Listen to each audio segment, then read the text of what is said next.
Cuando pensamos en la Biblioteca de Alejandría, ¿qué se nos viene a la mente? Casi seguro la imagen de un faro de conocimiento, un lugar que guardaba toda la sabiduría del mundo antiguo, ¿verdad? Y que se perdió para siempre en un incendio catastrófico. Bueno, ¿y si esa historia que hemos escuchado 1000 veces no fuera exactamente así? Claro, el mito es potente. Un solo incendio, ¡puf!, desaparece en un instante una colección de conocimiento invaluable. Siglos de avances borrados de un plumazo.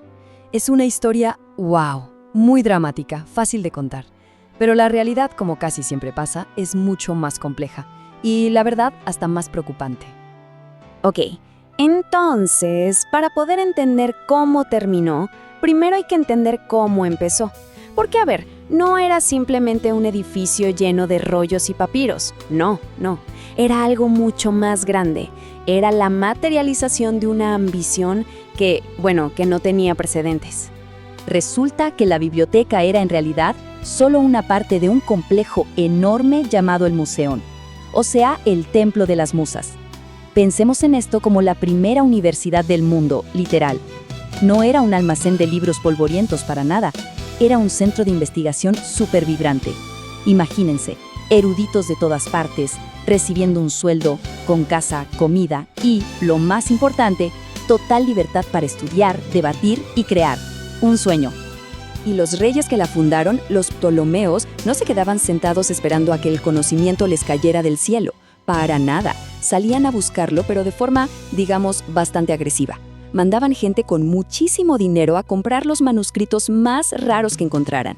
Pero lo más increíble era su política en el puerto. A ver, imaginen esto. Cualquier barco que llegaba a Alejandría con libros, ¡zas!, se los confiscaban. Los copiaban a mano y el original se quedaba en la biblioteca. Le devolvían la copia al dueño. ¿Se dan cuenta de la ambición? Era querer tenerlo todo, monopolizar el conocimiento del mundo. Y claro, cuando juntas tanto conocimiento y tanto talento en un solo lugar, pues lo que obtienes es una explosión intelectual. La gente que trabajó ahí, de verdad, sentó las bases de la ciencia y las humanidades como las conocemos hoy. Miren, un dato curioso. Cada vez que ordenamos algo alfabéticamente, le debemos un pequeño agradecimiento a este señor, Zenódoto. Él fue el primer bibliotecario y se enfrentó a un problemón: cómo organizar miles de rollos. No solo se dedicó a estandarizar textos clave como la Ilíada y la Odisea, sino que se le ocurrió una idea que hoy nos parece obvia, pero que en ese momento fue revolucionaria: el orden alfabético. ¡Un genio! Ok, si Zenódoto fue el que organizó los estantes, por así decirlo, Calímaco fue el que organizó el conocimiento en sí. Su gran obra, Los Pinaques, no era solo una lista, ¿qué va? Era como el primer Google del mundo antiguo, un mapa intelectual completo. Estamos hablando de 120 volúmenes que detallaban autores, sus vidas, sus obras, todo. Fue literalmente el primer intento de catalogar todo el universo de la literatura. Una locura. Y aquí tenemos la prueba de que la biblioteca no era solo un archivo, era un verdadero laboratorio de ideas. Eratóstenes, que fue uno de sus directores, usó los rollos que describían viajes y algunas mediciones astronómicas bastante sencillas. ¿Para qué? Para calcular la circunferencia de la Tierra.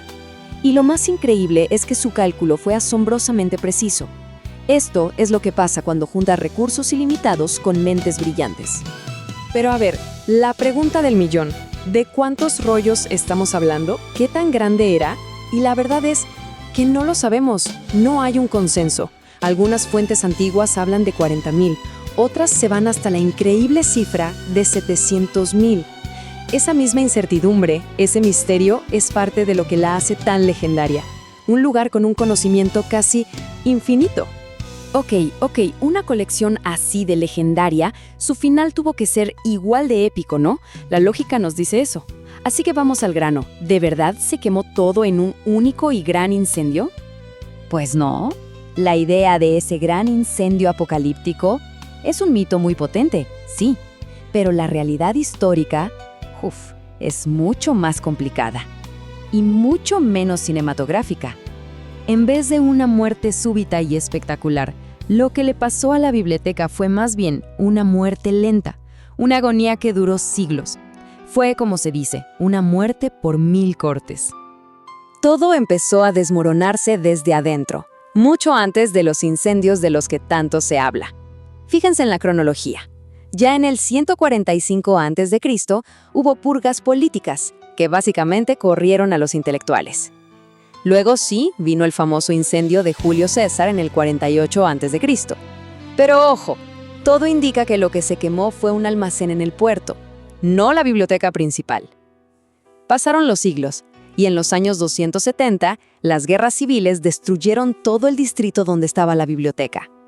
Y el golpe de gracia, por así decirlo, fue para la biblioteca hija, la del Serapeum, que fue demolida en el 391. Como ven, no fue un solo evento ni un solo culpable. Entonces, si lo pensamos bien, la historia real es una advertencia mucho más fuerte. La biblioteca no fue asesinada en un acto violento, simplemente la dejaron morir. El abandono, los conflictos políticos, los recortes de presupuesto, todo eso la fue desgastando poco a poco, hasta que no quedó nada. Y esa es la lección, ¿no?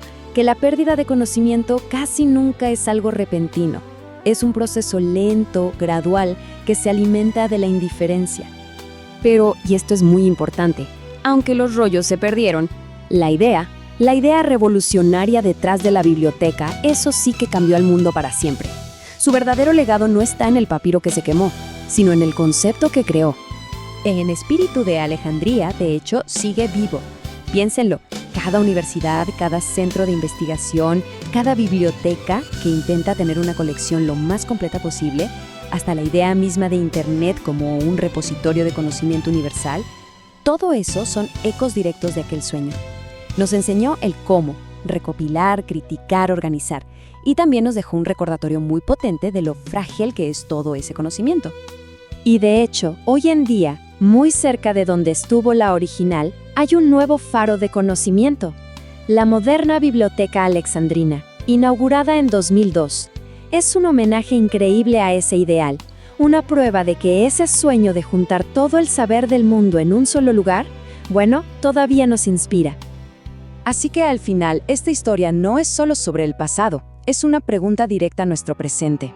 Hoy tenemos nuestras propias bibliotecas, Internet, los archivos digitales, las instituciones científicas, y todas son vulnerables, no solo a un gran incendio, sino a esa misma decadencia lenta por abandono o por conflictos. Y la pregunta que queda en el aire es, ¿estamos nosotros prestando la atención suficiente?